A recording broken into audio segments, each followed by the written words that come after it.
uyda o'g'il kutishyapti.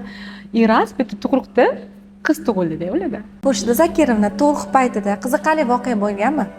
Albatta bo'lgan. Haligacha eslasak, patsientim bilan birga kulamiz. Ular menda bepushtlikni davolab ketganlar.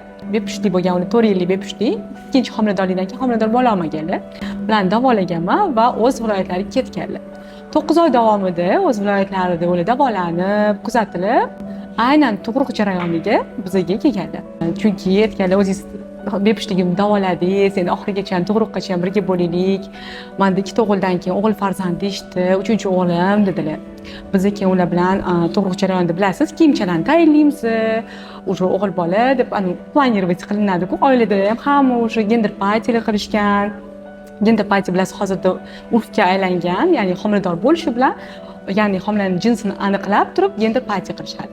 Ular gender partiyada уже o'g'ilga ko'k sharlar yorishgan, xursandchilik, uyda o'g'il kutishyapti. И раз bitta tug'ruqda qiz tug'ildida ularda. Qiz tug'ildi. U juda ham xursand, bemor juda xursand.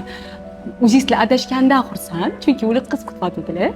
Lekin kulgili tarafi, что ular o'g'il deb o'ylashganda, bu qiz farzandni. Ular aytyaptilar, bu jinsi tug'ruq jarayonida o'zgargan, точно bilaman, chunki men от души duo qilyotgandim, qiz xohlayotgandim, mayli kiyimlar ham nechuk, hamma narsa ko'k endi unda.